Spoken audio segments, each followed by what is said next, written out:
Buenas tardes con todos. Vamos a comenzar la clase de tiempos operatorios. A ver la que sigue, la que sigue, la que sigue. Ahí nomás. ¿Qué cosas son los tiempos operatorios? Son las partes en que se divide un acto operatorio, cualquier operación. Eh, Cuando comenzó el curso seguramente les dijeron a ustedes que había como base se toma la cirugía general, que en realidad es la base de todas las cirugías. Cuando ustedes, los que vayan a hacer especialidades quirúrgicas, y si van a hacer neurocirugía, cirugía plástica, lo que sea, tienen que rotar obligatoriamente por cirugía general. Es la base de todas las cirugías. Entonces, de repente, eh, acá o durante el resto de clases de los demás docentes, les van a poner como ejemplos operaciones de abdomen. Y ustedes dirán que lo único que se opera es abdomen, no, sino que como base se toma la cirugía general. Entonces, vamos a tomar también nosotros como base la cirugía general. Y no solamente las operaciones de cirugía general, pero todas las operaciones se dividen, tienen tiempos operatorios, que son los que ustedes tienen ahí en su diapositiva. Diéresis, exéresis, síntesis y hemostasia. Esos son los tiempos, toda operación tiene esos tiempos. La diéresis es la apertura, la exéresis es sacar, extraer algo del cuerpo, ¿no? La síntesis es tratar de dejar todo como lo encontraron. Y la hemostasia es un tiempo operatorio que implica eh, el hacer cohibir el sangrado, que es muy importante. Dado su importancia, la importancia de cohibir el sangrado, de parar una hemorragia, entonces es que a la hemostasia se le ha dado un tiempo especial, o sea, se le considera como un tiempo operatorio. Hay otras literaturas que hablan solamente de diéresis, exéresis y síntesis, y dicen que la hemostasia no hablan o no le dan mucho énfasis porque la hemostasia debe estar presente en los demás tiempos, y tiene toda la razón. La hemostasia está presente desde que comienza la operación hasta que acaba. Pero como es tan importante, se le ha dado como un tiempo operatorio, se le ha dado su lugar. Entonces, empezaremos hablando qué cosa es la diéresis. La siguiente diapositiva, Emma. Dice la diéresis y la síntesis, o sea, el abrir y el cerrar un paciente. Están ya normados y se realizan de acuerdo a una técnica ya establecida. O sea, para un cirujano, abrir y cerrar un paciente es una rutina, con contadas excepciones, ¿no? Si uno va a reoperar un paciente, por ejemplo, tienes que tener ya otra técnica, más cuidado, etcétera. Pero en términos generales, abrir y cerrar un paciente ya es rutinario, y a veces el cirujano ni lo piensa, lo hace de memoria. Eso ya son técnicas preestablecidas. El, el segundo tiempo, que es la exéresis, presenta variaciones considerables, no solo para cada enfermedad, sino para cada paciente. La operación propiamente dicha está en la exéresis. El por qué llevamos el paciente a sala de operaciones está en la exéresis. El nombre de la operación que estamos realizando se debe a la exéresis, a ese tiempo operatorio. ¿Entendido? Si llevamos un paciente a sala de operaciones para extraerle la vesícula, será una colecistectomía. Para extraer el apéndice será una apendicectomía. Si van a sacar un bebé, será una cesárea.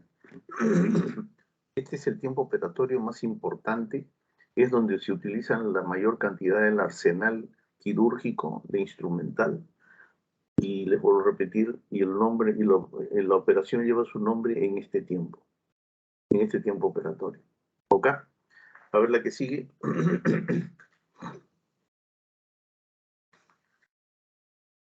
Diéresis.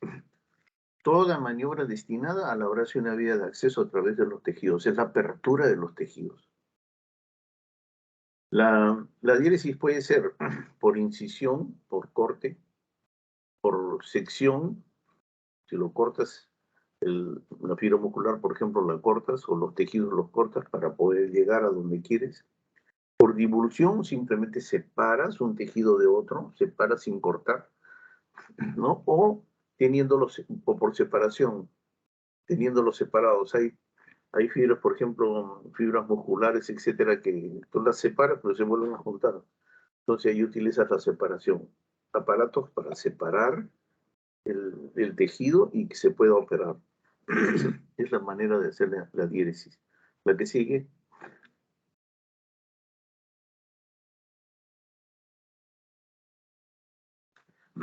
Y se hablan del instrumental. Ustedes ya han hecho seguramente clase instrumental, quirúrgico, alguien les habrá hecho. Una manera de clasificar en el instrumental es de acuerdo a su uso, al por qué, ¿no? Piensas de extracción, piensas de instrumental de corte, instrumental de la función. Y la otra manera de clasificar el instrumental quirúrgico es de acuerdo a los tiempos operatorios. De acuerdo al tiempo operatorio, tenemos instrumentos de diéresis, que son, en primer lugar, el bisturí, o los bisturíes, porque son varios tipos. El bisturí es el símbolo del cirujano y la diferencia del bisturí entre el bisturí y el escalpelo es un cuchillo con una hoja fija. El bisturí es un cuchillo también, entre comillas, pero con hoja recambiable.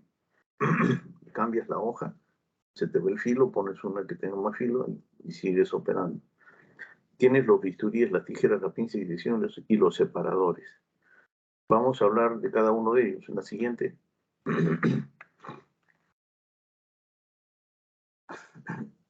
Los mangos con los que más trabaja el cirujano general son el número 3 y el número 4. ¿Hay más mangos? Sí, hay más mangos de bisturí. Pero los que más se usan en cirugía general son el 3 y el 4. Y es lo que les interesa y lo que le pide el sílabus a ustedes, que aprendan. Diferencias. Aunque en la diapositiva parece que son del mismo tamaño, pero se ha puesto ahí porque ya no entraban. El mango de bisturí número 4 es más grande, es un poco más largo que el número 3. El mango de bisturí número 4 tiene unas estrías transversales anchas, cortadas longitudinalmente por un surco, a diferencia del mango de bisturí número 3 que tiene unas estrías transversales que van de lado a lado. Por ahí nomás ya lo reconocen. Ustedes lo van a reconocer con la práctica, por el tamaño. Por el tamaño no lo reconoce. Si no es así, por las estrías. Se van a ver las estrías y van de lado a lado, es el 3. Si tiene un surco longitudinal en el medio, el 4. Los cabezales son de diferente tamaño también. Lo que hace, entonces lógicamente hace que las hojas del mango número 4 no le hagan al del número 3 y viceversa. Cada mango tiene sus hojas propias, su número de hojas que también vamos a ver. A ver la que sigue. Y tenemos los tipos de hojas de bisturíes. Generalmente la numeración, desde el 10 hasta el 19, son para el mango número 3, ¿no? 10, 11, 12, 13, 14, 15, etc. Y las hojas desde el 20 en adelante hasta el 30, que son las para el mango número 4.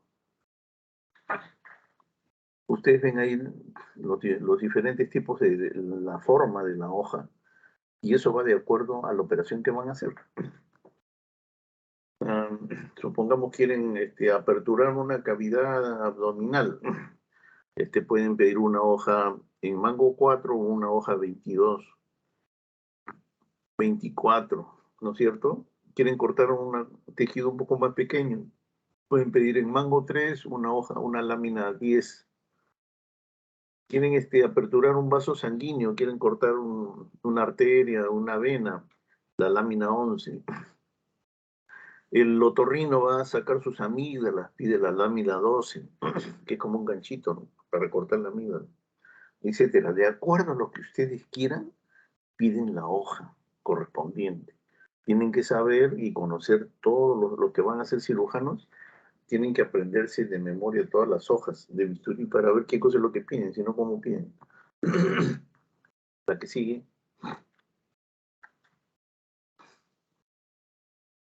Las tijeras. Las tijeras que más se utilizan en cirugía general son las tijeras de Metzenbaum y las tijeras de Mayo. Diferencias. Hay bastantes diferencias. Las tijeras de Metzenbaum son las llamadas tijeras del cirujano porque solamente sirven para cortar tejido. Las tijeras de Mayo son las llamadas tijeras del ayudante. ¿Por qué? Porque sirven solamente para cortar hilos, nada más. Más diferencias todavía, ya van 2 diferencias. 3. Las tijeras, siendo las dos del mismo tamaño, las tijeras de Metzenbaum son más delgaditas, más finas, pesan menos que las tijeras de Mayo. 4. La inserción de ambas tijeras, la inserción es más distal en las tijeras de Metzenbaum que en las tijeras de Mayo. 5. Los bordes de la tijera de Metzenbaum son bordes lisos, bordes romos. Los de la tijera de Mayo pueden terminar en punta. 6. Cuando se cierran las tijeras, cuando se cierran, no dejan coaptan perfectamente las dos ramas. Se cierran y parecen una sola, las tijeras de Metzenbaum. En cambio, las tijeras de Mayo pueden cerrar y a veces queda una rama un poco más abierta, etc. Los bordes dijimos que son romos en ambas. En la tijera de Mayo son poliédricos. Ambas pueden ser curvas, ambas pueden ser rectas, ambas pueden ser grandes, ambas pueden ser pequeñas. Esas son las diferencias entre las tijeras de Metzenbaum y las de Mayo. Metzenbaum, acuérdense, para cortar tejidos. Mayo solamente para cortar hilos, nada más, ¿entendido? Por ende, la de Mayo es para el ayudante y la de Metzenbaum es para el cirujano. Listo. La que sigue.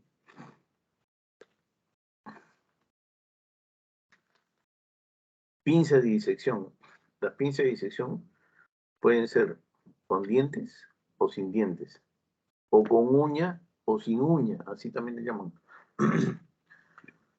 Dentro de las que tienen dientes, puede haber, los dientes son en la parte distal, ¿no es cierto?, de la pinza. Y pueden haber pinzas que tengan 2 dientes a un lado y un diente al otro lado, entonces cierra así, ¿no? Cierra así.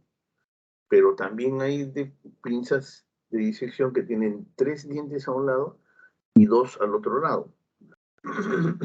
También hay, se van a encontrar. Son un poco más raras, pero también hay. ¿Por qué con diente? ¿Por qué sin diente? Las estructuras duras las cogen con los dientes. Por ejemplo, la piel, el cuero cabelludo, los tendones, la saponeurosis, con diente. Sin diente, una fibra muscular, el tejido celular subcutáneo, por ahí de repente un vaso sanguíneo, aunque no es la pinza para vaso sanguíneo, pero en caso de emergencia pueden cogerlo. ¿Entendido? ¿Cómo se coge la pinza de disección? Se coge como cuando cogen el lapicero, así, con 2 dedos, ¿está bien? Así, como cogen el lapicero, así se coge la pinza de disección y se le da la presión correspondiente de acuerdo a lo que a lo que quieran jalar, etc. No se coge así.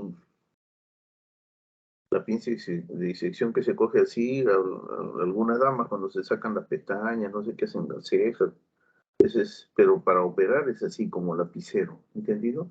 Y se coge de la parte media. En la parte media tiene estrías, que de repente la doctora Engman nos puede señalar con su puntero, las estrías que están en la parte media, ahí van los dedos. El primero y el segundo dedo. ¿Entendido? Acá, muy bien. La que sigue, doctora, la siguiente. Los separadores. Los separadores son un instrumento que se utiliza desde que comienza la operación hasta que acaba. Porque si no separamos el tejido no podemos operar.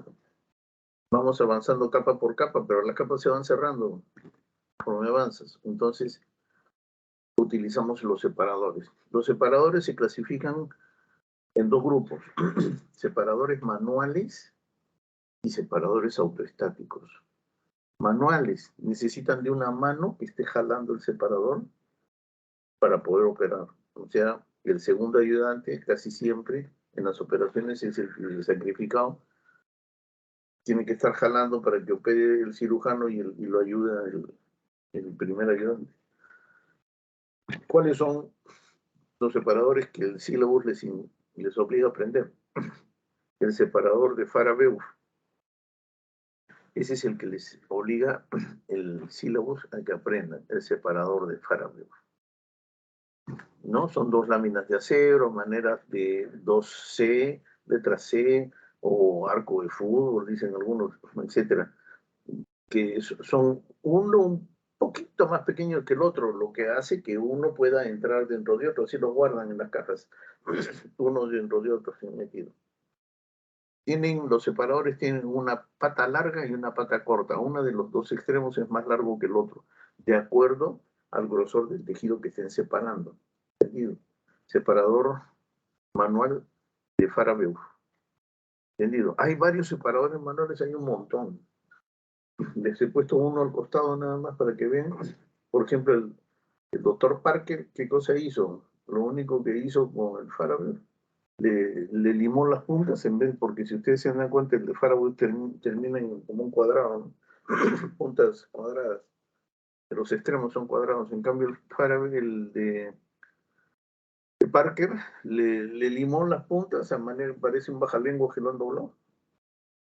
Ya le puso su nombre, pero en realidad es lo mismo. Y a otros le hacen un hueco al medio, otros, etcétera, etcétera, etcétera. A otros le hacen, ya no como una C, sino como una S, ¿entienden? Como una S, como un gancho de carnicero. Así, igualito. Y le ponen su nombre. Son variaciones. Pero a ustedes les interesa aprender el separador manual de Farah-Beuf. La que sigue, por favor. Separadores autoestáticos. Su nombre lo dice, autoestático. Tú lo pones y ahí se queda. Ya no necesitas que alguien esté separando el tejido. Lo colocas y lo abres y ahí se quedó. Te ahorras una mano, ¿sí? Te ahorras un ayudante. Tienen que aprender todos estos. El Balfour, el Gosset, todavía falta otro más. Pero el Balfour y Gosset, vamos a ver. El separador de Balfour, ¿en qué se diferencia del Gosset? El separador de Balfour para cavidad abdominal. El Balfour tiene dos valvas laterales, si se dan cuenta ahí, para los costados, y una valva suprapúbica. Tiene una valva suprapúbica que la ven ahí en el medio, entre las dos valvas, hay una que está, esa es la suprapúbica, ¿no? Como una mano así. ¿Y eso para qué sirve? Para deprimir la vejiga. Con eso deprimes la vejiga. Y las valvas laterales te aperturan la cavidad abdominal. Lo abres, lo pones y ya no se cierra. Autoestático. A diferencia del Gosset, el Gosset solamente tiene dos valvas laterales, nada más. No tiene valva suprapúbica. Y si te das cuenta, los rieles por los que discurren las valvas, el Balfour tiene dos rieles paralelos. El Gosset tiene un solo riel. Es más sencillo. Esas son las diferencias. La que sigue, por favor. y el separador de fino quieto. Este separador tiene cremallera. ¿Es el único que tiene cremallera? No, hay varios que tienen cremallera, tienen otros nombres, pero eso el sílabo no les pide. Tienen que aprendan el fino quieto.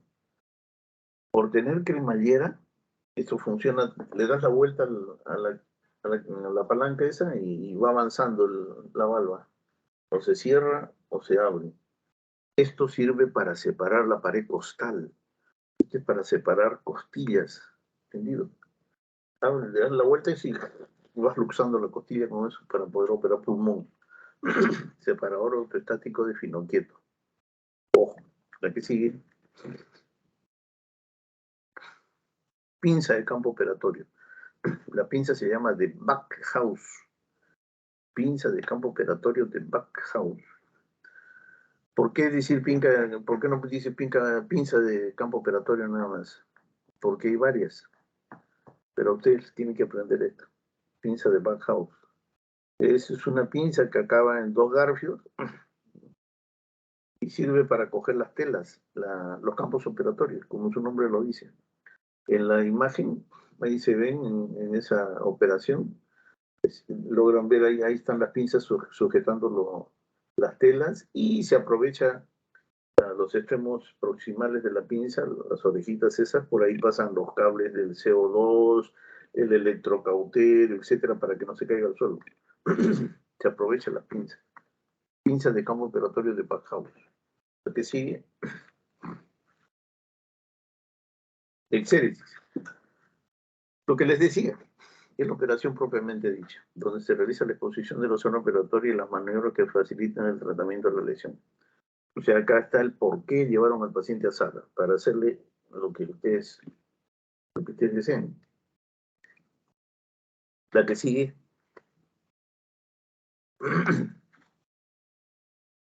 Instrumental. Cada especialidad tiene un instrumental diferente. En esta parte de la operación, solamente en esta parte de la operación, los instrumentales cambian de acuerdo a la especialidad. En la primera parte, la diéresis es la misma, casi para todas las especialidades, casi. Bisturí, separadores, pinzas de disección, casi todos los cirujanos aperturan con el mismo material quirúrgico. Cuando ya llegan a la exéresis, al tratamiento de la lesión, el instrumental cambia de especialidad en especialidad. Nosotros vamos a ver lo que se hace en cirugía general, pero supongamos, un urólogo utilizará sondas y menique y no sé qué tantas cosas. Un traumatólogo, este es el momento en que sacan los serruchos, los clavos, esto pues en carpintero, ¿no? Así es. Los cirujanos plásticos sacan sus pinzas, las baby hacks, las pinzas chiquititas para hacer su tratamiento de los tejidos finos, ¿no? Etcétera. Este es el momento en que se luce el arsenal quirúrgico de cada especialidad. Vamos a ver lo que más utilizamos en cirugía general, la que sigue más.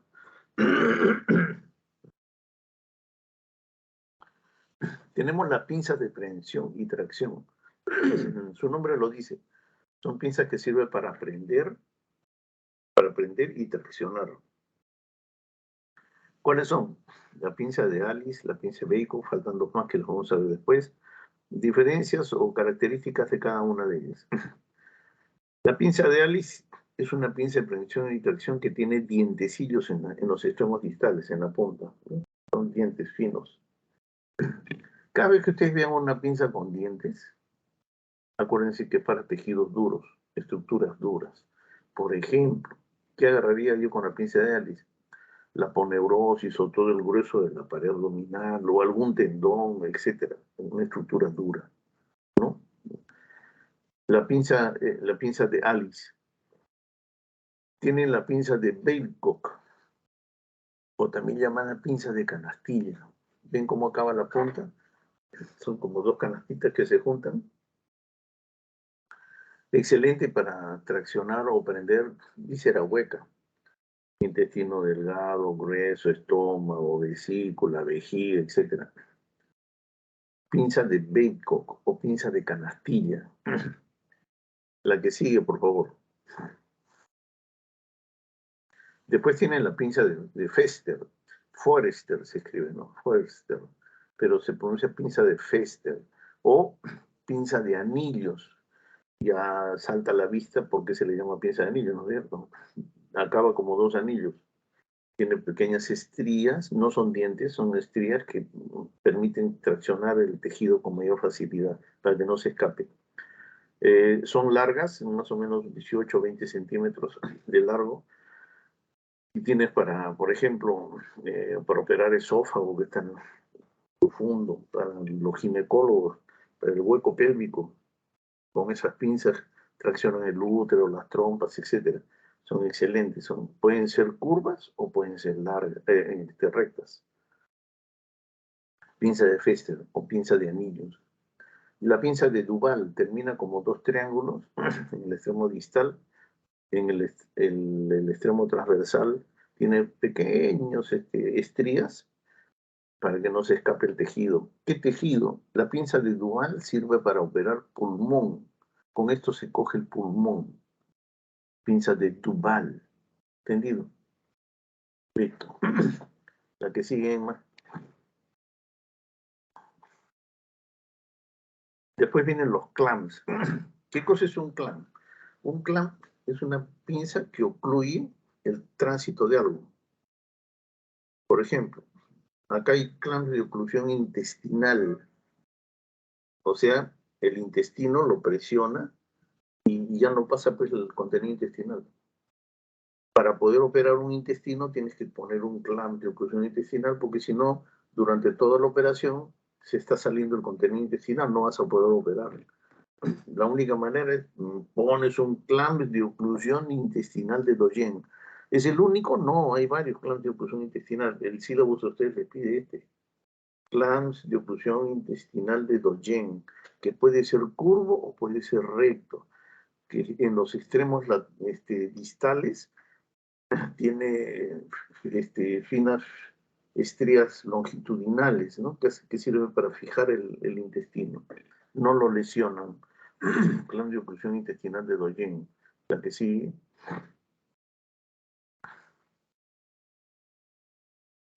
Y esto les pongo yo para cultura, también no les pide, no les exige el sílabo, pero así como yo ocluyo el intestino, puedo ocluir los vasos sanguíneos también, pues si tengo clamps de oclusión vascular de diferentes tamaños, de diferentes formas, para diferentes tamaños de vasos, ¿no? El más grande, la pinza de Satingi, que mide más o menos unos 20, 25 centímetros de largo, por ejemplo, para pinzar la aorta, como en el dibujo ahí del costado, la vena cava, etcétera, ¿no?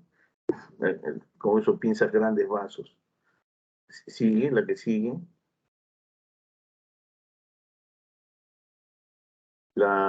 El clamp de oclusión vascular de Beckey, estos más o menos deben medir entre 14 y 16 centímetros de largo y son para vasos más pequeños, por ejemplo, la arteria femoral, la vena safena a nivel del callado, en la región inguinal.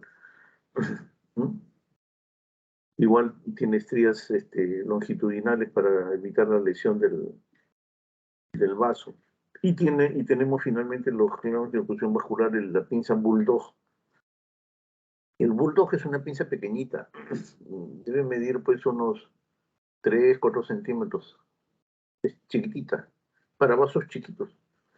Por ejemplo, la arteria radial, la arteria cubital, los vasos de acá de la muñeca, cuando se operan mano, cirugía en mano, utilizan ese clamp de oclusión que no lesiona el vaso. La que sigue, por favor.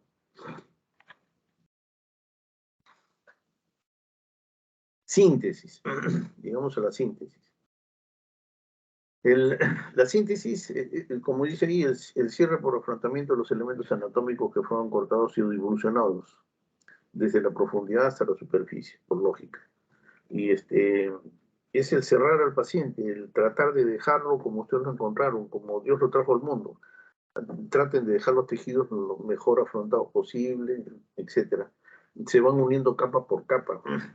No puedo unir, por ejemplo, el peritoneo con la capa muscular o el tejido celular subcutáneo con la piel, no, pues se hacen capa por capa, ¿no? Celular con celular, piel con piel, aponeurosis con aponeurosis, etcétera. Tiene que ser por capas. A ver la que sigue, y esto tiene también su arsenal quirúrgico. A ver la que sigue, Emma. Tenemos las agujas rectas y curvas, los hilos para material de sutura, los portaagujas, las pinzas de disección, las tijeras de mayo y las tijeras de Messermann, ¿por qué no? Porque ya estamos en la síntesis, pues. Las tijeras de Messermann estaban en la diéresis, porque estábamos cortando el tejido. Acá ya no vamos a cortar tejido, acá estamos juntando el tejido. Lo que necesitamos es la tijera de mayo para cortar los hilos, porque las tijeras de mayo sirven solamente para cortar hilos.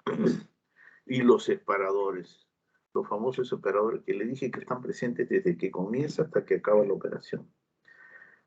Acá hay que hacer un acápite de una vez, le pongo, alguna vez le pusieron como pregunta examen, ¿con qué pinza se cogen las agujas rectas? Cuando les toquen una aguja recta, las agujas rectas se cogen con la mano y lo cosen como cuando ustedes cosen su pantalón o su camisa, así igualito, con la mano. Cuando les dan una aguja curva, entonces tienen que poner la pinza portaagujas. ¿Está bien? La pinza portaagujas, que ya vamos a ver cómo se llama. O sea, ¿con qué pinza utiliza para las agujas rectas? No se utiliza pinza, para las agujas rectas se coge con la mano, nada más. Ojo, alguna vez preguntaron en un examen. La que sigue, por favor. Y tienen acá las agujas. Ahí tienen agujas rectas, agujas curvas. Las agujas rectas han aparecido un poco más gruesas para que se vean, porque en realidad son más finitas, ¿no? Pero para que entren y se puedan observar, ¿no? Las partes de la aguja, la punta, el cuerpo y el ojo, ¿no? El ojo donde va ensartada el hilo, donde se ensarta el hilo. Y las agujas curvas que vienen en diferentes tamaños, ¿no? La que sigue. Y las agujas, así como varían en forma, en cuerpo, etcétera, varían en la punta. Hay diferentes puntas de agujas, puntas romas, puntas cortantes, etcétera. De acuerdo a lo que ustedes van a operar, utilizan el tipo de aguja. Por ejemplo, si van a coser piel, tiene que ser una aguja cortante, pues la aguja redonda no entra, se va a romper. Para coser la piel tiene que ser aguja cortante, para que entre suavecito. Así también tenemos diferentes tipos de ojos.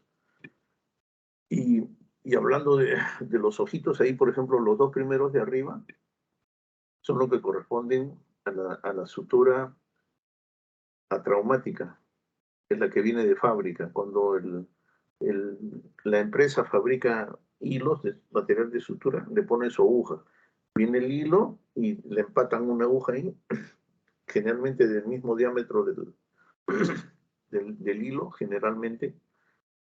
Eso se llama sutura atraumática. Y las otras vienen a formar parte de la sutura traumática. La aguja convencional, esa aguja que venden en las tiendas, con la que cosemos nuestra ropa, eso vendría a ser una aguja traumática. ¿Por qué traumática? Porque el ojo siempre es más ancho que el cuerpo. Por más punta finita que tenga, el cuerpo es un poco más ancho y el ojo más ancho todavía, porque tiene que enhebrar ahí el hilo. Hay diferentes tipos de ojos, así miren. Es el que dice regular eye. Ese es el que tiene que enhebrar, tiene que tener puntería ahí para meter Pero hay una forma adecuada para enhebrar las agujas estas en pleno acto operatorio. Spring eye, este ya no se enhebra a puntería, sino el hilo lo presionas sobre el extremo distal del ojo, tiene una ranura, ¿no es cierto? Como una hendidura. Ahí presionas el hilo y entra por presión, se mete al ojo. Y el otro es el mismo sistema del anterior, pero tiene dos ojos, o sea, para poner doble material de sutura. En vez de un hilo, pones dos. Pasas el hilo hasta el fondo y el otro lo dejas en el primer ojo.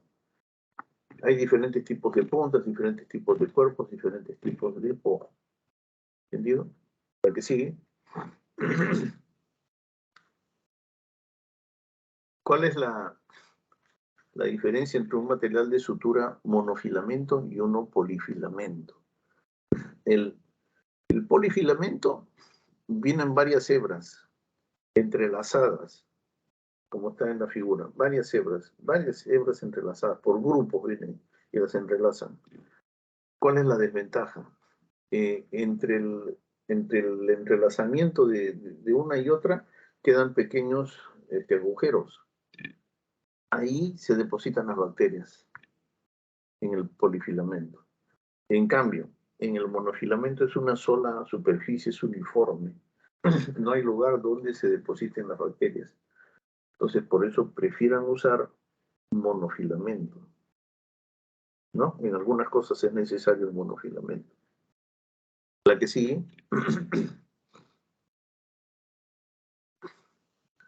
Ya, esto de acá era para que algo les expliqué de la sutura traumática y atraumática. La traumática porque viene de fábrica.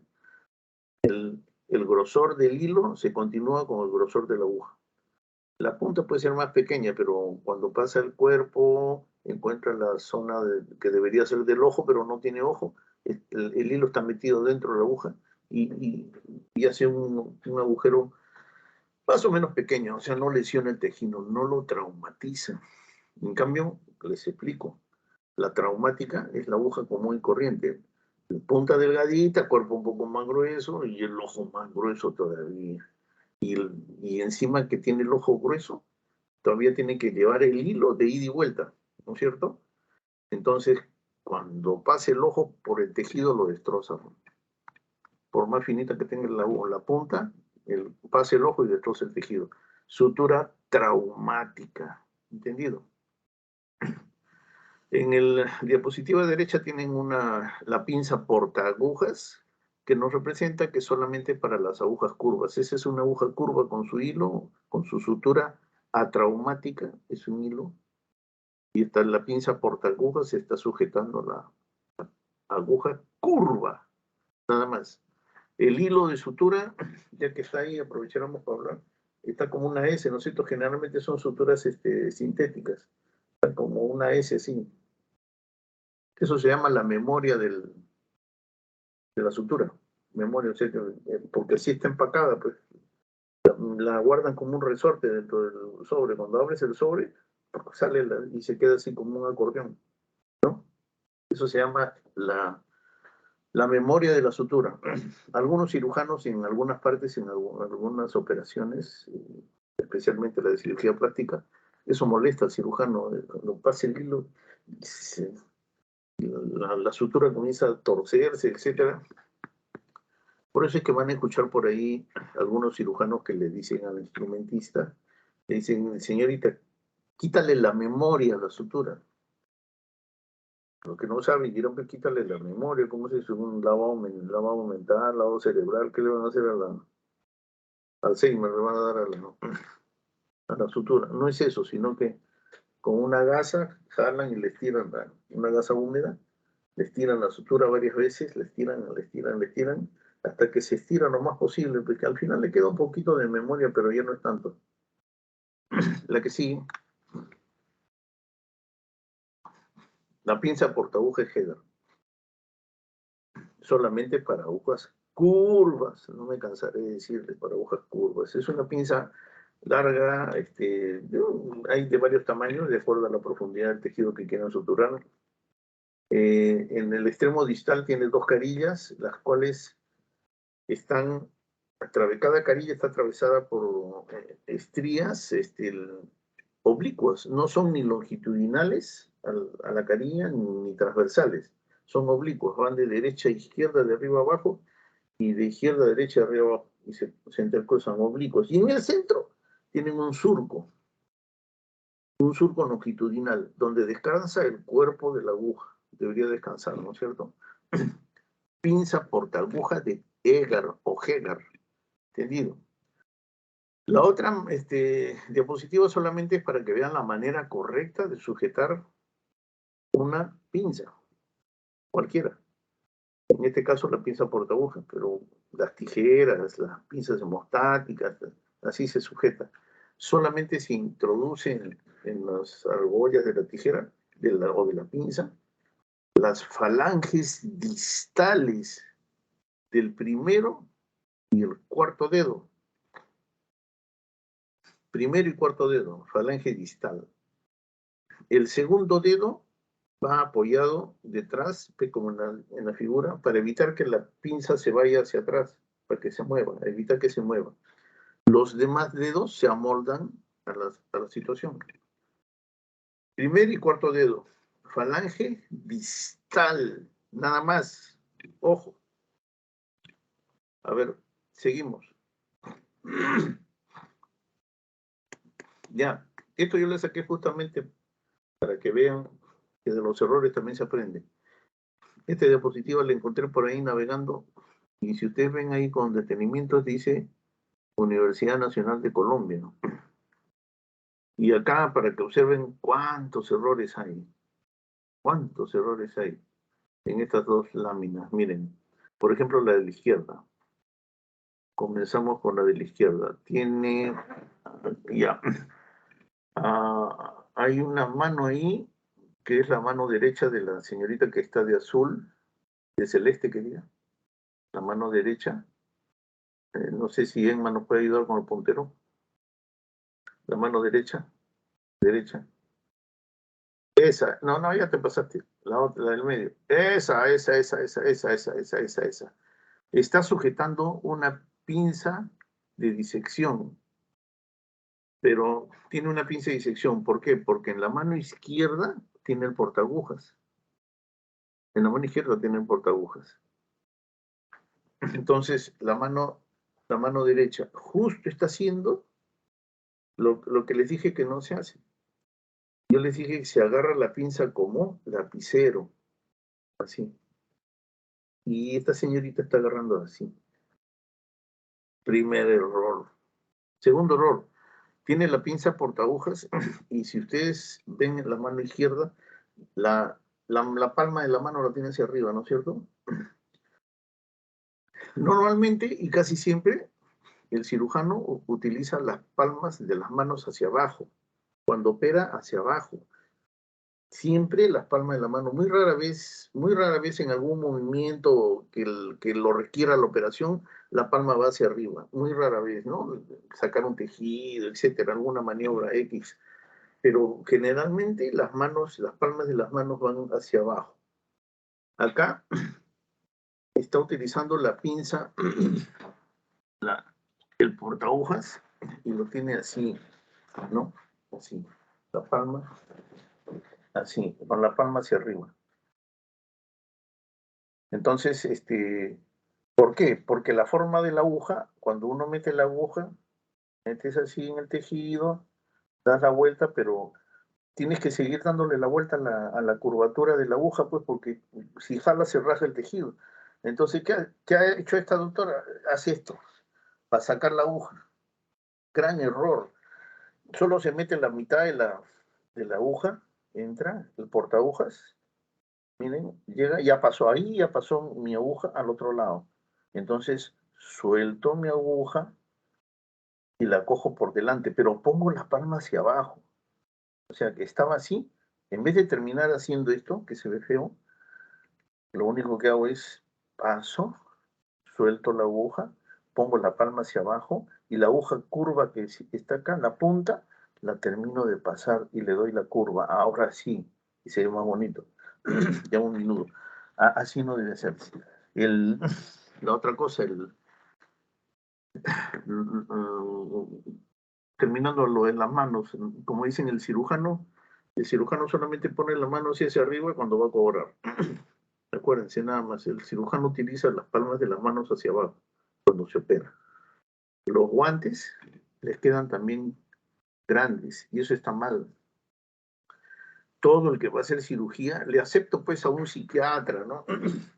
A un epidemiólogo, que algún día se tenga que poner un par de guantes y que le queden grandes, pues, porque bueno, pues que le vas a pedir a un epidemiólogo pues, que sabrá ni conoce lo que son los guantes.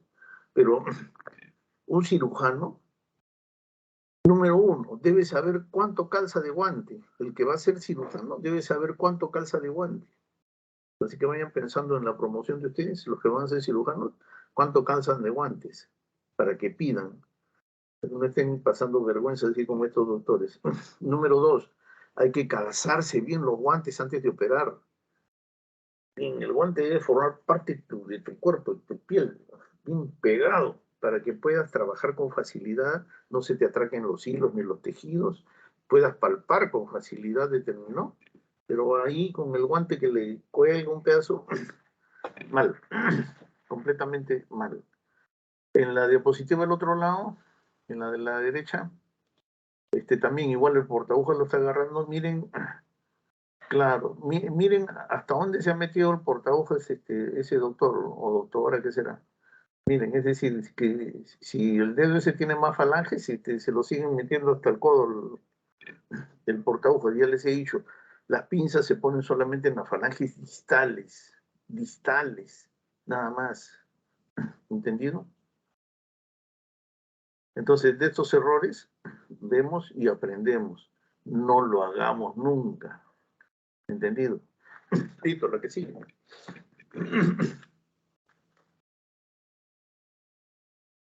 Algunos tipos de sutura que tienen que hacerlo en la práctica. Creo que el doctor Arevalo se encarga de hacerles la práctica. Entonces van a hacer, yo ya les voy enviando algunos puntos de sutura para que los vayan conociendo, ¿no? Las suturas continuas, más que todo, todos son suturas continuas. Y les van a explicar ahí seguramente en la clase. La que sigue.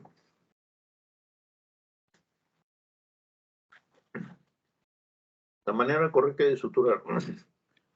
Acá se ha puesto la pinza de disección, lo está agarrando bien como lapicero. La aguja debe entrar en forma perpendicular al tejido, ¿no? El portagujas está bien sujeto. Esa es la manera correcta como se hace. Algunos puntos al lado derecho, el sub-10 simple o punto de abulcasin o abulcasis en algunos casos. Es la sutura del sub-10 simple, el que utilizamos en casa para suturar pantalones, camisas, el sub-10 simple, entra y sale, entra y sale, entra y sale, no hay problema. Lo que sigue. El punto simple, estos son puntos separados, por ejemplo, el de la izquierda, punto simple, ¿no? Entra por un borde, sale por el otro, haces el nudo, se acabó. Los nudos no deben quedar nunca sobre la herida, deben que estar a un costado de la herida. El punto de PAC, que es un punto de ida y vuelta. Ingresa el punto por lo más lejos del borde, por la parte más distal del borde, entra hasta abajo, agarra bastante tejido, sale distal al borde, y una vez que sale vuelve a ingresar, pero bien pegadito al borde. Agarra bien pegadito al borde y al otro lado bien pegadito al borde también y listo. Punto de PAC Donati. El que sigue.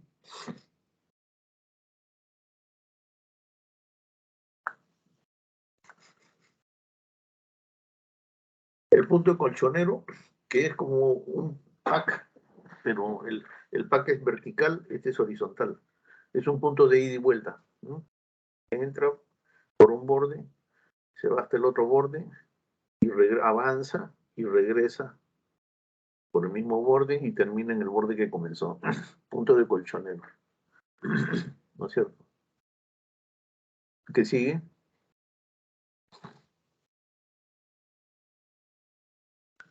¿Cómo se cierra la pared abdominal? A ver, espérenme un ratito, no se vayan.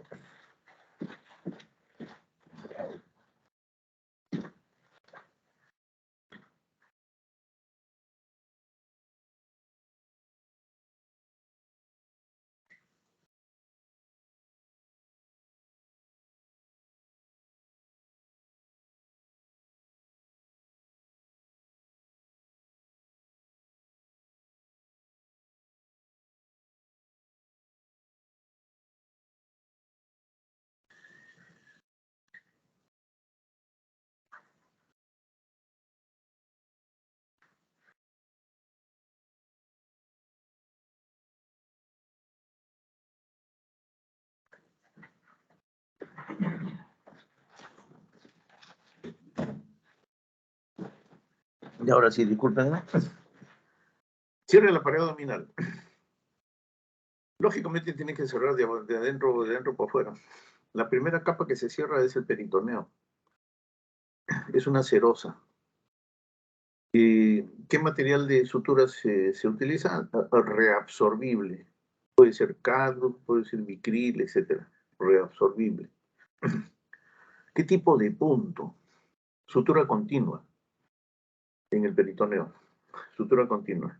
Nombres de los puntos. Seguramente en práctica lo van a hacer, les voy adelantando. El surjet simple, el surjet cruzado. Con esos dos se van hacen todo su peritoneo. Una vez que cierran peritoneo, ¿qué les queda?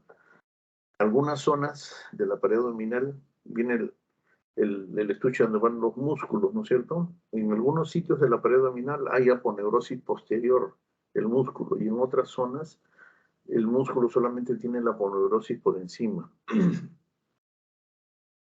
La fibra muscular, si se ha desgarrado o algo, se trata de juntar, afrontar con sutura reabsorbible, catgut.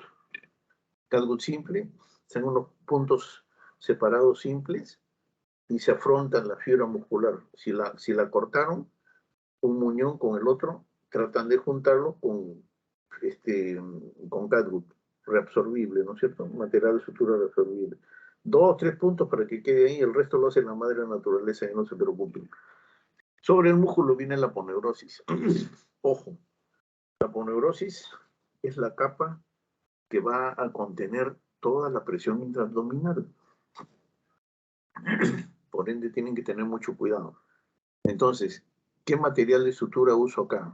Material irreabsorbible, o sea, que no se absorba. Puede ser, el nylon es bueno. Algunos lo hacen con seda.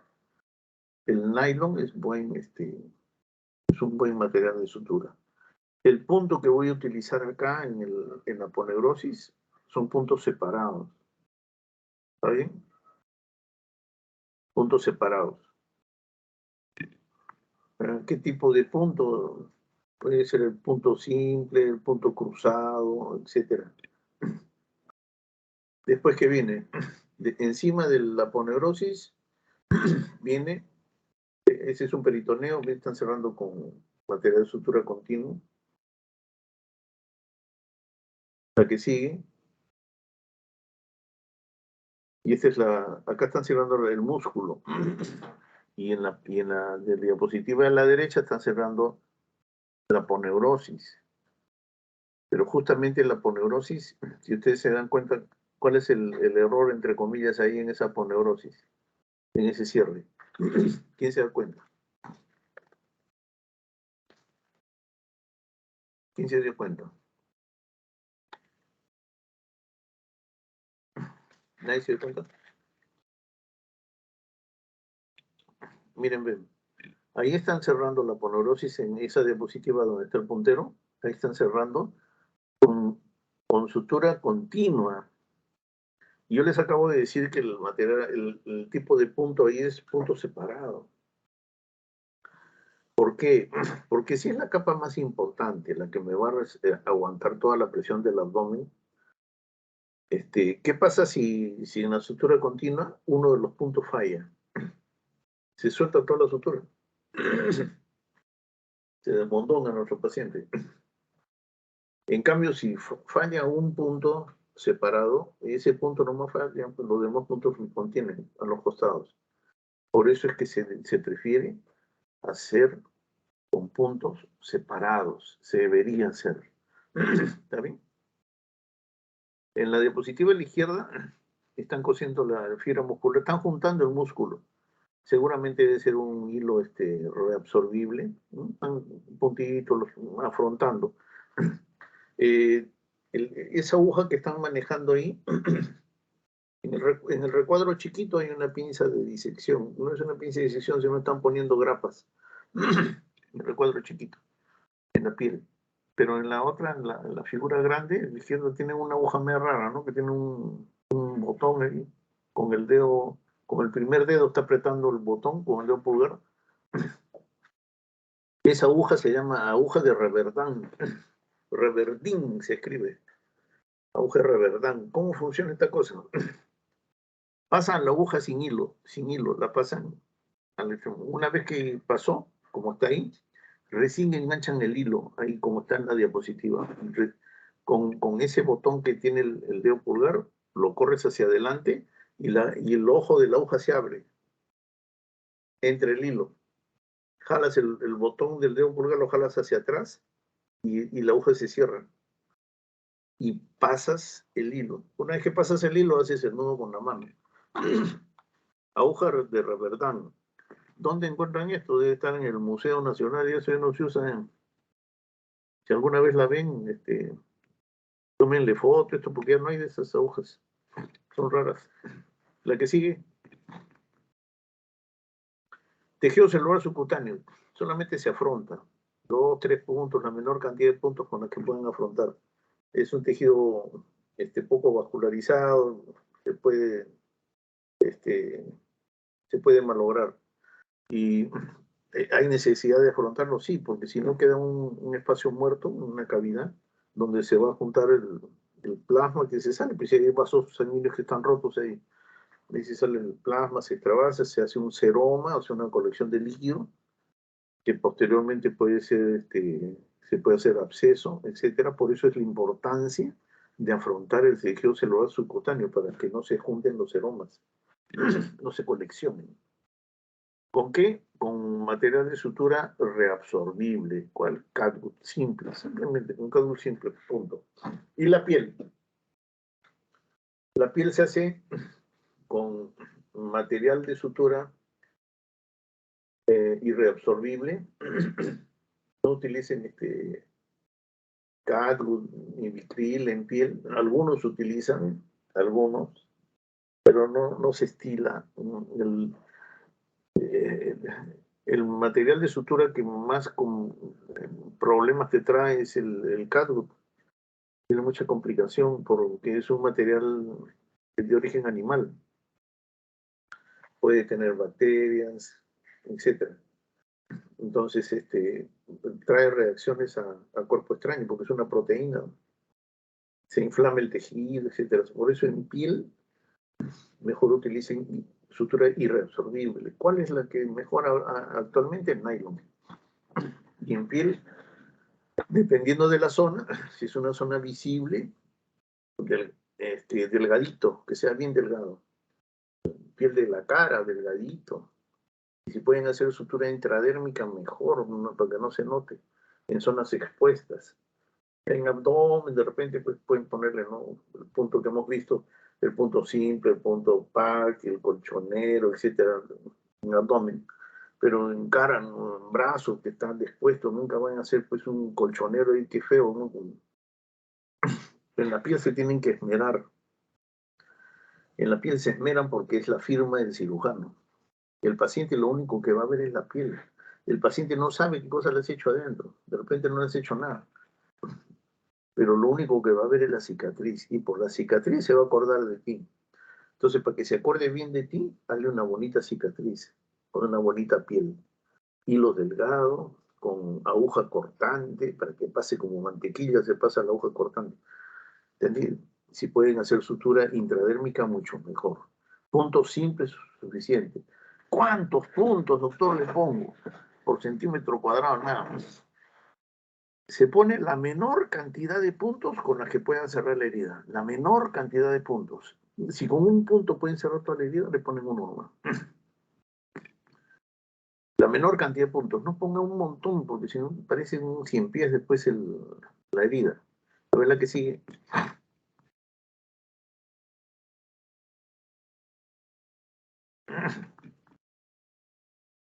La que sigue más. Ahí está. Ven la foto de la derecha, por ejemplo, mira, le han puesto, pero seguidito, se ve feo también. Se ve feo. Hay puntos que sobran ahí. O sea, la idea es la menor cantidad de puntos con la que cierran la herida. ¿Está bien? La foto del lado derecho lo único que trata de decirnos es que la función de la sutura es afrontar el tejido, afrontar, no estrangularlo, no un nudo con odio, no, afróntalo nomás, que se junte. Una vez que se juntó el tejido, ahí le haces el nudo para que no se mueva. El, el resto no lo va a hacer el hilo, lo va a hacer la madre naturaleza. Vienen los procesos de cicatrización, que la fase inflamatoria y todas las que se acuerdan ustedes. O sea que el hilo solamente va a mantener quieta ahí la piel para que no se mueva, nada más.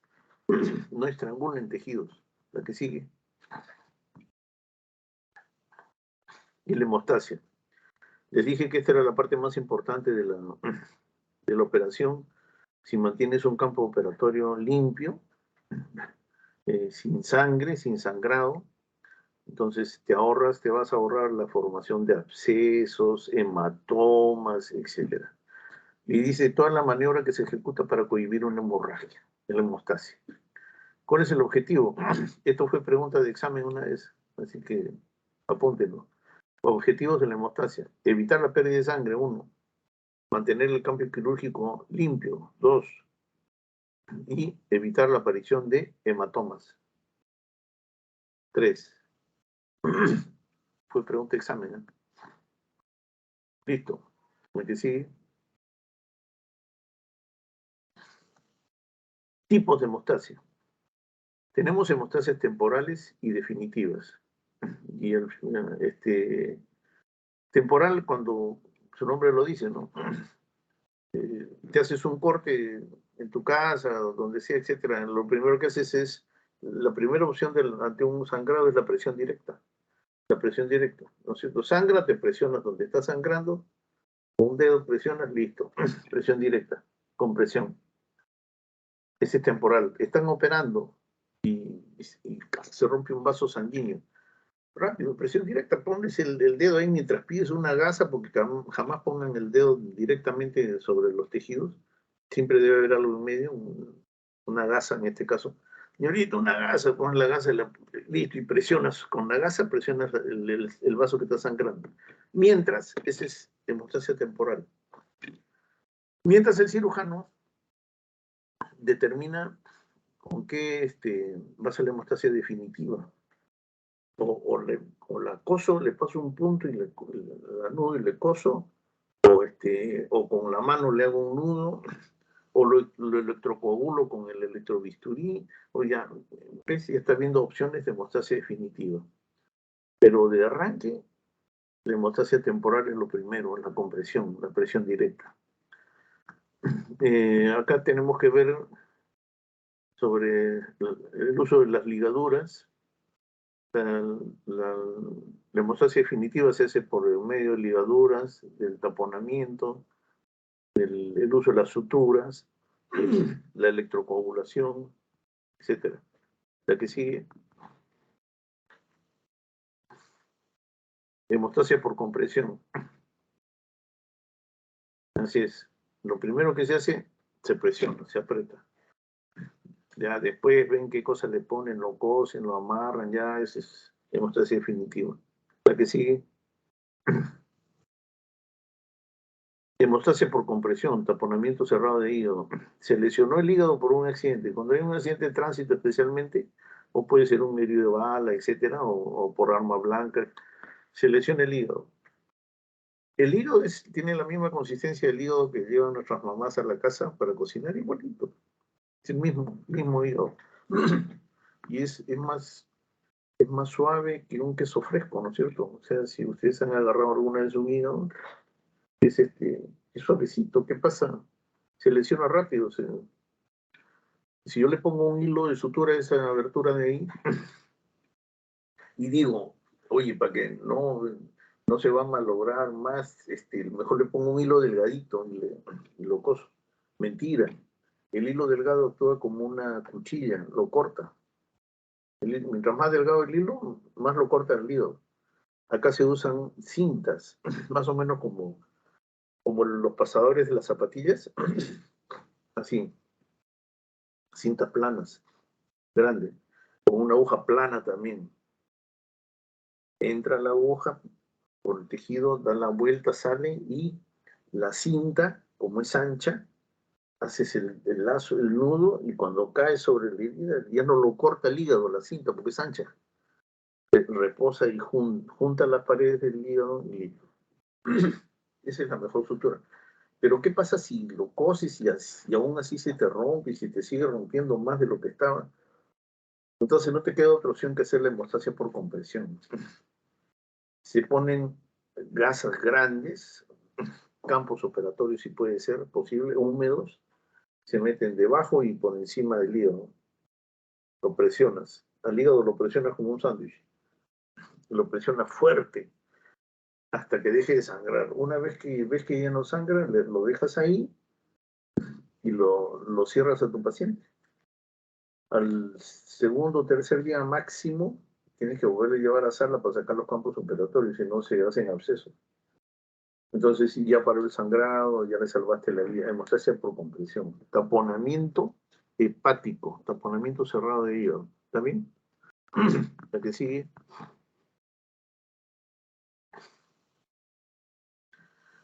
El otro tipo de hemostasia es la electrocoagulación, es la que hacemos cuando hacemos la apendicectomía. Ven, ahí están haciendo una apendicectomía. Como en vez de ligar el vaso, la arteria, ahí la está coagulando. La quema y se acabó. Es una hemostasia por electrocoagulación. El otro, el de la derecha, es una hemostasia por ligadura. Ha pinzado el vaso y por debajo, en este caso, le ha podido pasar simplemente la ligadura alrededor y anudar. Pero acá ha preferido con una aguja atravesar el tejido por el medio, soltar los hilos y darles la vuelta, entrelazarlos en la parte posterior para que delante hagas el nudo. Ahí está haciendo un nudo doble, asegurando el vaso. Mientras más grande el vaso, más grueso el vaso, tienes que asegurarte que lleve un buen nudo. ¿El que sigue? Les estoy mandando algunos diapositivas de nudo con la mano, algunas para que vayan aprendiendo. En la práctica lo van a hacer. Tienen nudos con pinza. Esta cómo se debe hacer el nudo con la pinza. La que sigue. Y hablamos del instrumental quirúrgico de la hemostasia, las pinzas hemostáticas. Las pinzas hemostáticas, que son más de las que vamos a hablar, son más en cantidad son más, pero a ustedes el sílabo les pide que se aprendan estas nada más. No estas 4, son más, pero acá es donde más se confunde el alumno y hasta los cirujanos viejos se confunden acá dando llamando las pinzas por su real nombre. Algunos le ponen un nombre que no es. Entonces, de ustedes depende, apréndeselo bien, apréndanse los nombres de las pinzas, especialmente los que van a ser cirujanos. Dice así, pinzas hemostáticas. Las pinzas hemostáticas se clasifican por tamaño, porque casi todas son iguales. Las pinzas hemostáticas se clasifican por tamaño. La más pequeña de las que ustedes van a aprender tiene 12 centímetros y se llama pinza de Halsted. ¿Está bien? Las que le siguen son la Crilley, Kelly Coger, tienen 14 centímetros. La de 12 centímetros vamos a ver cómo es. La que sigue.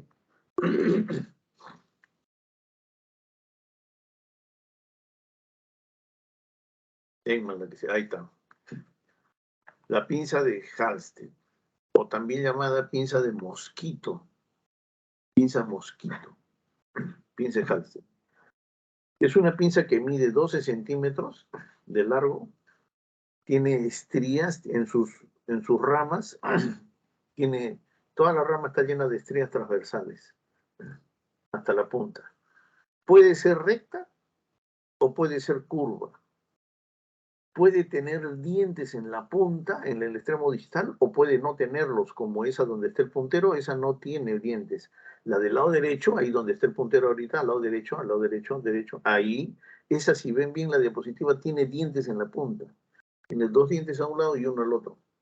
Entonces, y el resto de la pinza es igual, estrías transversales en toda la rama, curva o recta, igualito, lo único que la diferencia es el que en el extremo distal tiene dientes. Y ya les dije antes, cuando ustedes vean una pinza con dientes, es para estructuras duras, ¿no es cierto? Ya. Pinza de Halfter. Seguimos con las de 14 centímetros. La que sigue. Y viene acá la pinza de Kelly. La pinza de Kelly tiene ranurado la mitad distal de su rama, la tiene ranurada. Nada más. La mitad distal. Puede ser curva o puede ser recta. No tiene dientes en la punta ojo. Puede ser curvo o recto. Kelly. La que sigue, pinza de Crile o Crile, como quieran llamarle. Pinza de Crile, 14 centímetros. ¿Cuál es la diferencia con la Kelly? Mírenle, la rama tiene toda la rama ranurada. La Kelly tiene la mitad simplemente. Entonces por ahí dirán, pero si tiene toda la rama ranurada, se confunde con la Halfter, pues, la que hemos visto. Claro, ¿cuál es la diferencia? El tamaño. Esta mide 14 centímetros, la otra mide 12. ¿Está bien? Pinza de Crile. Y la que sigue, y la pinza de Kocher, 14 centímetros, rama ranurada totalmente, puede ser curvo o recta, pero tiene dientes en la punta. Listo. Se puede confundir con la pinza de Halfter con dientes, sí se puede confundir, pero la pinza de Halfter es más chiquita, pues. Esta tiene 14 centímetros, pinza de Kocher. Cuando ustedes ven unas pinzas de 14 centímetros con diente, Kocher, ni hablar. El problema viene con las que no tienen diente, de 14 centímetros. Kelly o Crile, ¿cuál es? La Kelly tiene la mitad, tienen que abrir la pinza y ver la rama. Mitad distal ranurado, Kelly. Listo. ¿Sí? Esa es la manera como identificar la diferencia. Seguimos avanzando, seguimos avanzando. Ahora tenemos pinzas de 16 y de 18 centímetros. La Rankin, la Rochester Pean, la Oshner. ¿Y qué otro material de sutura o material importante en este tiempo operatorio que es la hemostasia? La sutura. Si nosotros bien hacemos suturas, ¿cómo hacemos los nudos? ¿Cómo ligamos? Las agujas para pasar las suturas, en algunos casos. Y la pinza portaaguja de Heger, si me tocan agujas, ¿de qué tipo? ¿De qué tipo? ¿Qué tipo, qué tipo, qué tipo? ¿Alguien hable? ¿Están ahí o se fueron? Me han dejado solo un grupo. Emma, no hay nadie. ¿Qué hacemos? Ya, ¿para qué tipo de aguja se utiliza la pinta portaaguja de Heger? Curva, claro. Curva, aguja curva. La aguja recta con la mano, no se olviden. Entonces vamos a ver las pinzas de 16 y 18 centímetros. Vamos a la siguiente. Y ahí tienen la ranking. No te vayas tan rápido, Emma. Ranking. 16 centímetros. La mitad, las 3/4 partes distales ranurado. O sea, no tiene ranura completa ya está, para que no se confunda. Se me confunde con la Kelly, pero este es más grande. Esta tiene 16 centímetros. Esta es la mamá de la Kelly. ¿También? Ranurado incompleto. Y si tiene todo el ranurado completo como la de la derecha, es la Rochester Pen, 18 centímetros, más grande. 2 centímetros más que esta, que la Ranking, ¿no es cierto? Más grande. ¿Y cuál era la que se me puede confundir de las anteriores? Es la Crile, ¿no es cierto? Se me confunde con la Crile, pero por el tamaño es la diferencia. La única diferencia es el tamaño. Esta ya no se me va a confundir con la Halfter, porque esto es un monstruo en comparación de la Halfter, es así chiquita, la otra es un pinzón. Entonces, la confusión podría ser con la Crile, pero es el tamaño. Igual, ranura completa, puede ser curva o puede ser recta. Rochester Pean. Y finalmente, pasa en la diapositiva, la pinza de Oshner. Pinza de Oshner, 18 centímetros, ranura completa y dientes en la punta. ¿Con quién se me confunde? con la jalse con dientes, no, que no seas malo. Usted tiene 18 centímetros. La otra chiquita tiene 12. Por tamaño no se me va a confundir. Se puede confundir con la Coger. Claro, la Coger es la única que tiene 14 centímetros y tiene dientes. Con esa se me confunde. El tamaño, la diferencia. El tamaño. Puede ser curvo, puede ser recta también, igual. Acostúmbrense a llamar las pinzas por su nombre. Yo he visto y sigo viendo en hospitales, ¿eh? Dame la Coger grande, le dice. ¿Por qué la Coger grande? ¿Por qué le dice la Oshner? ¿Te das cuenta? Así hablan. Así hablan. Lo van a escuchar. Lo van a escuchar, lo van a palpar ustedes. No lo hagan. Ojalá que no lo hagan ustedes, que lo hagan otros. Y si les puede corregir en buena hora. No hay Coger grande, ni Oshner chica, no hay, cada una tiene su nombre. ¿Está bien? Listo, a ver la que sigue. Y terminamos con las pinzas de disección para coger los tejidos. Lógicamente, estamos haciendo hemostasia, coges el tejido y pones la pinza para hacer hemostasia. Las tijeras de mayo, porque en este tiempo operatorio se van a hacer bastantes nudos y hay necesidad de cortar los hilos. El ayudante corta con sus tijeras de mayo. La que sigue. Se acabó. Se acabó. Listo. Díganme, ¿hay preguntas o no hay preguntas?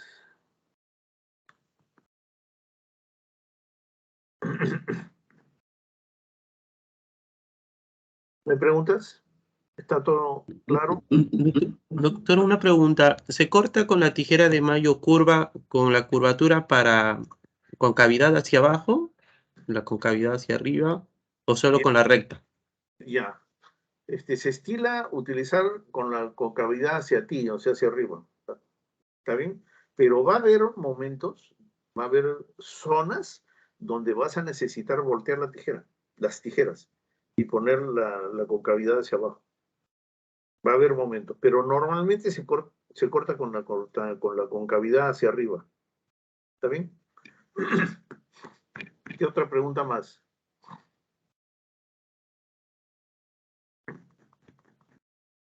Ah, ¿cómo se agarran las tijeras?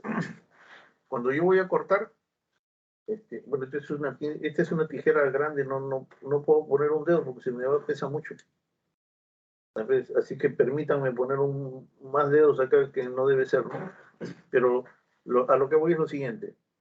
Las tijeras van, el cirujano, por ejemplo, yo estoy operando y yo soy diestro y yo opero así, ¿no? Corto para allá. Pero cuando quiero cortar para allá, ¿qué hago? Así, naranjas. No se puede. Me levanto y me chungo el paciente, tampoco. Le doy la tijera al ayudante para que corte menos. Si no eres ambidiestro, porque hay ambidiestro, se cambian de mano nomás y puedes cortar con otra mano, excelente. Pero si no lo puedes hacer, las tijeras se le da la vuelta. Así, las tijeras se le da la vuelta así. Así. Y corto para allá. ¿Está bien? Entonces corto así, doy la vuelta y corto así. Así se deben usar las tijeras. ¿Alguna otra pregunta? Pregunten ahora. O callen para siempre. ¿Qué más? ¿No hay preguntas?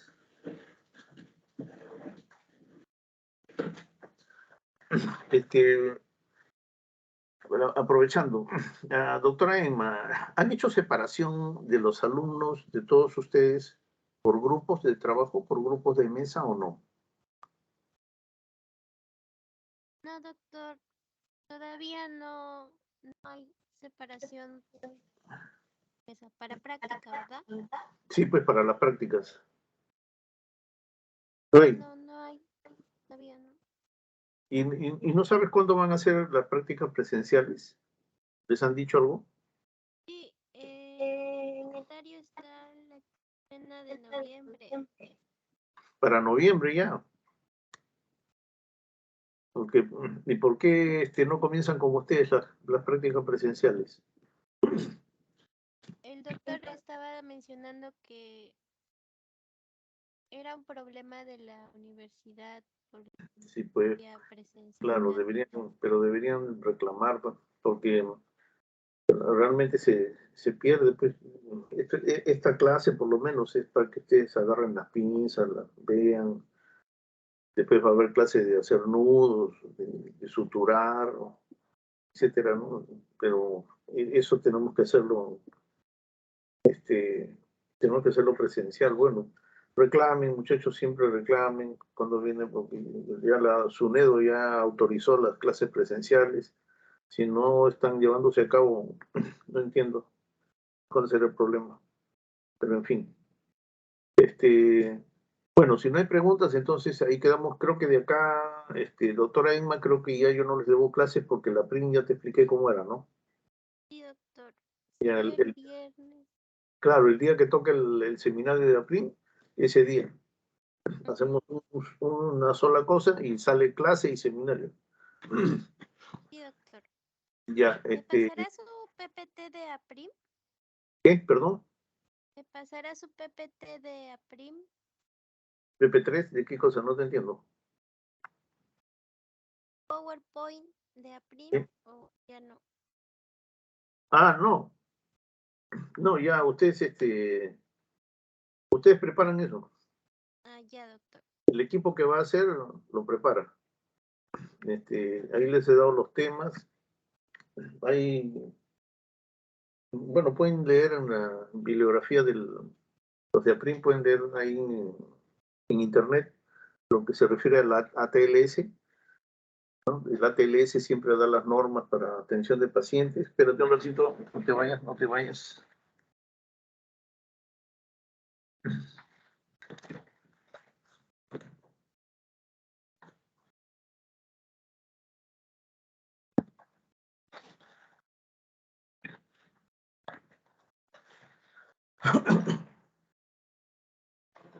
Ya.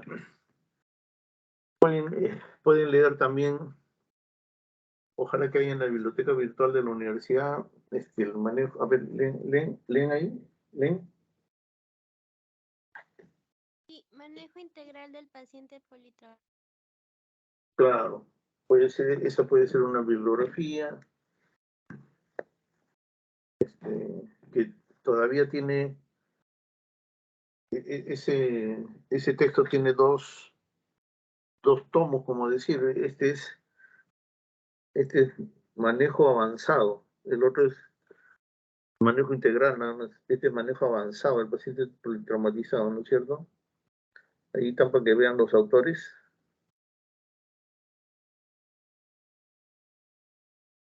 Alguien anota.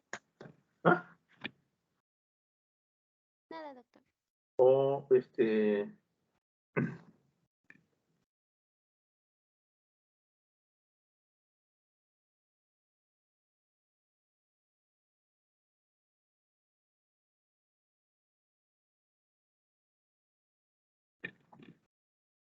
o también hay otro.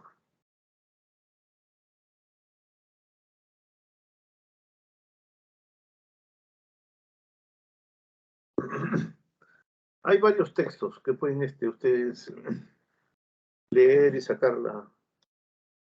No se olviden, no sé ¿cuándo comenzamos los seminarios, Emma? ¿Las prácticas querrá decir? ¿O los No, seminarios? los seminarios, ¿cuándo? Este viernes, doctor. Ah, ya el viernes 21. tenemos. ¿Con qué comenzamos? Con lo que ahorita estamos hablando de APRIM. De Aprim, ya está, justo, ya está. Más bien, Trate dime, te escucho. ¿también me puede dar referencias para el otro seminario? Ya de evolución ya te di, pues, evolución de la cirugía.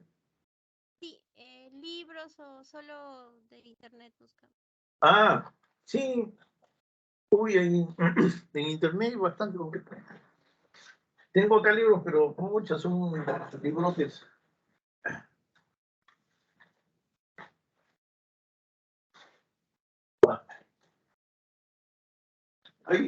Tienes varios textos de esto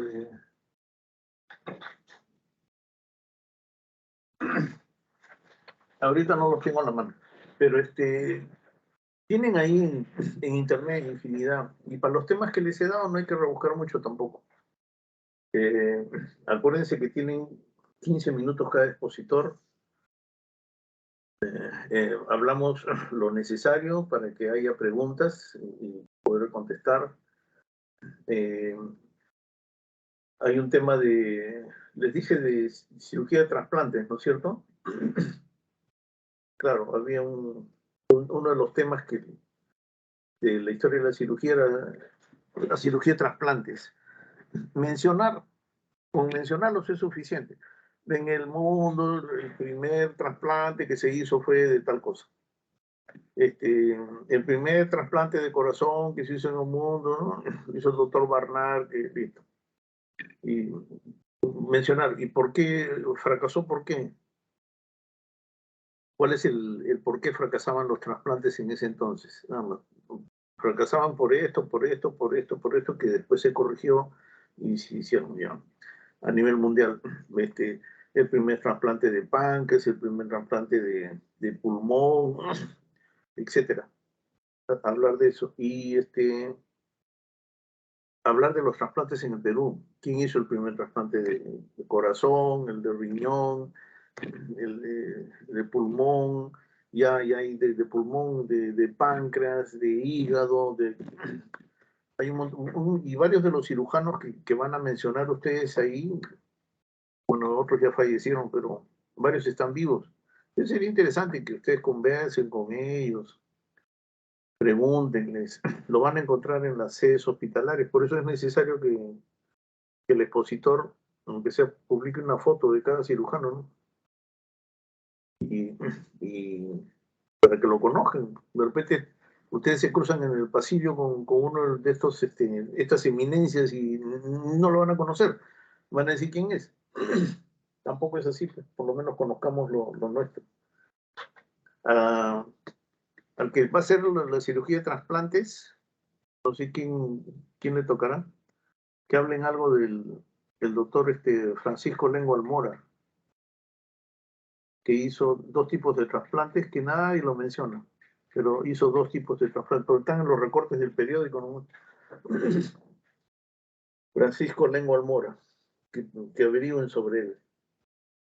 Y después nada más, pues entonces el viernes a qué hora comenzamos. A las 4, doctor. Más antes no pueden. Creo que se podía chocar con Tienen otro curso. salud pública. Ya ni hablar. 4 de la tarde pues, comenzamos, 15 minutos cada expositor, ¿está bien? Sí, doctor, perfecto. Listo. Ya, si no hay preguntas, muchachos. A la 1, preguntas a las 2, preguntas a las 3. No hay. Listo, entonces nos vemos hasta el día